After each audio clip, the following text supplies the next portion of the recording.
All right, what it do, citizens of P-Town? Welcome to this video. This may be the first of potentially multiple full-length movie reviews on this channel. Maybe we'll transition into a movie channel. We'll have to see. I'm not really used to giving movie reviews on camera and in video format, but here we are. This is none other than my review of Evil Does Not Exist. So this is directed by Ryusuke Hamaguchi. And so for those who are familiar with this film, Evil Does Not Exist, chances are you're probably also familiar with his previous effort, Drive My Car, better known as the 2022 winner for Best International Feature at the Oscars. So I got the chance to watch that film. I would probably say a little bit after it won the Oscar. Thought it was really, really good. I was very impressed by the storytelling, and I knew I had to see Hamaguchi's follow-up, Evil Does Not Exist, in a theater this time. So let's just jump into my review. I'll just preface by saying that I have really nothing but positive things to say about this film. And first, this film is incredibly shot. It is incredibly shot, one of the best helmed films of this year. Amazing cinematography and amazing views. This film is just packed with great views of nature. We get a lot of shots with the trees and the trunks and the leaves and the stumps, as well as amazing shots of clouds and the sky and water in different forms. There's water kind of flowing down a creek, water collecting at the bottom of a lake, and there's ice surrounding it. This is such a gorgeous film to look at. Nature propaganda, I was kind of thinking to myself when watching this movie. This movie is kind of like nature propaganda. If you're someone like myself who spends a lot of time indoors and does not like hiking, this is a great film to watch, because now I just want to get out there and take in all the beautiful views of nature that is for sure out there. But this film definitely captures that. I mean, there's just some amazing shots in this movie of just like ice, and you see like the sparkling of the reflection of the snow in the ice. This movie has countless phenomenal shots of nature. Like I said, one of the most gorgeous films I'll watch all year. And yes, Dune Part 2 came out early this year as well. And I think that this is one of the best looking films of the year. And so, with that said, kind of talking about the shots in this film, Evil Does Not Exist is also packed with a lot of long takes. This film has many, many long takes. Look no earlier than the first real scene of the film, in which our main character here in the bottom left is just cutting wood. He's taking a chainsaw, cutting a tree trunk into like these little stumps. He's taking these like chunks, placing them on like a bigger stump, taking an axe, chopping it in half.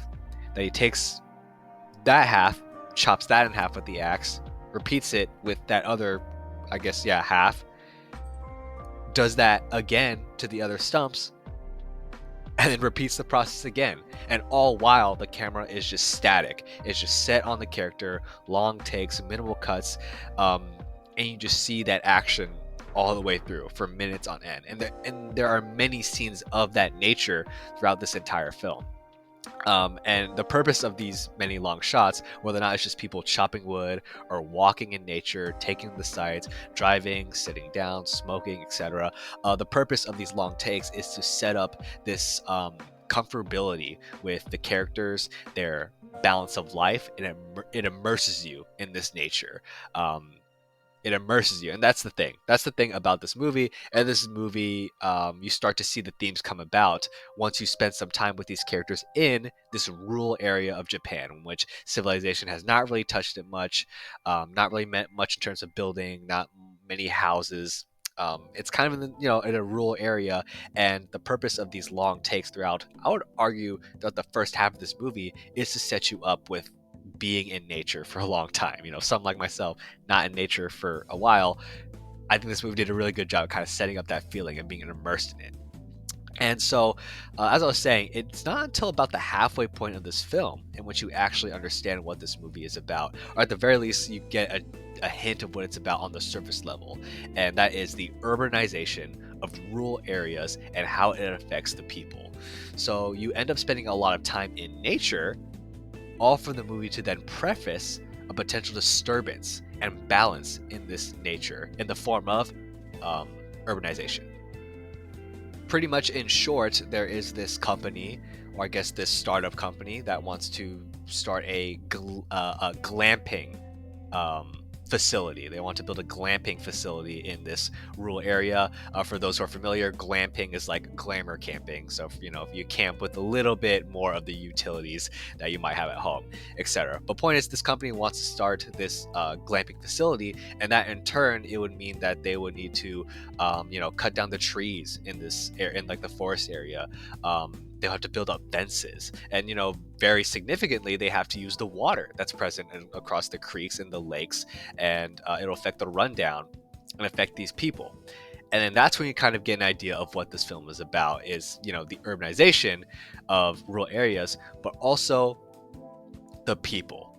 And if I were to sum up this movie in a single sentence, this movie, Evil Does Not Exist, is humanizing. It is the most humanizing movie that I've ever seen. The reason why we have all this long takes throughout the first part of the film is now we get to see the people who are living in it.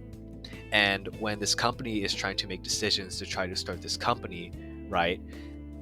These are the people, which makes up most of our main cast. These are the people that it's affecting. And that was a super compelling thing about Evil Does Not Exist, is that we get to see the people behind it. We never see the effects of urbanization. We never see the trees get chopped down. We never see the water getting dirtied. We never see buildings kind of being in the areas where land was formerly untouched, but we see the people behind it. And we know that they're going to be affected by these things.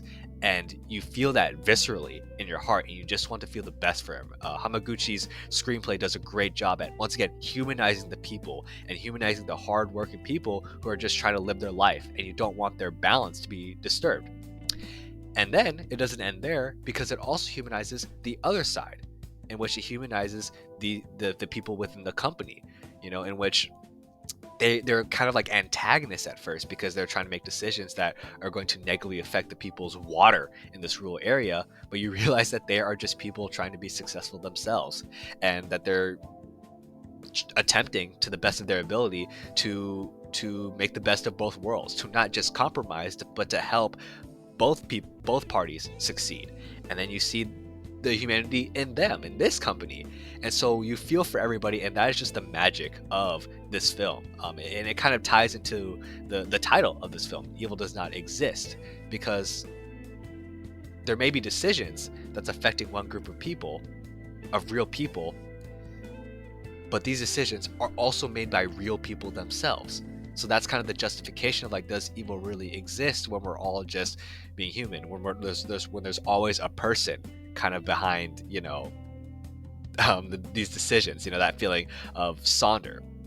And so yeah, just kind of resum it up, the themes of urbanization versus the pure nature. And I also got a lot of humanity from this film, and just kind of understanding people, and as well as emotional reaction. This film also ties into that as well, just the emotional reaction that people can have when they're trying to protect the balance of their life. Yeah. And so for a good amount of this runtime, I actually found it a little bit inspiring to kind of watch people come together, watch a community that by comparison to my life, I've not spent much time with them at all. It felt like I spent a lot of time with them with how Hamaguchi was able to craft the scenes, to kind of watch them come together and look out for each other, and kind of look out for the best interest in each other. But it also shows the other side of humanity, kind of the cynicism of humanity, in which people are going to act in their own self-interest. And so there's decisions that certain characters make in this film that are just jarring, and just like slack-jawed when you leave the theater. It's like, wow, why did they do that? And it shows both sides of humanity, in which people are going to act in their own self-interest. People are going to make mistakes. People are going to potentially overreact. Sometimes their reactions won't make sense. But that's what being human's all about. Humans are not perfect. Humans are going to overreact.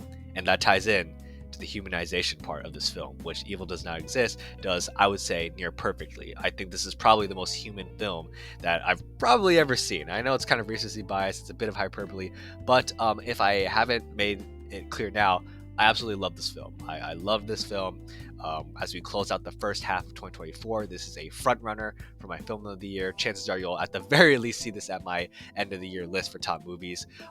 Gorgeously shot, one of the best looking movies I'll see all year. Incredible shots of characters, of nature, and I think I did do my best to try to get as much out of it as possible. I think it does leave you a lot to ponder on, and a lot to chew on, and a lot for you to interpret on your own. I think this is an incredible film. I definitely recommend it if you haven't seen it. If you haven't had the chance to catch it in theater yet, I highly recommend it because this movie is beautiful to look at. Go ahead and check out this film. Evil Does Not Exist. Thank you all for watching my review. Hopefully, we'll see how that went. Let me know if that was good, bad. I'm open to critiques. I'm open to seeing if this is a good direction to take the channel. But yes, thank you for all your input. Subscribe for more movie reviews, hopefully. Let me know down below in the comments what I should review next, what I should take a look at. And yeah, thank you all for watching, and I'll catch y'all later.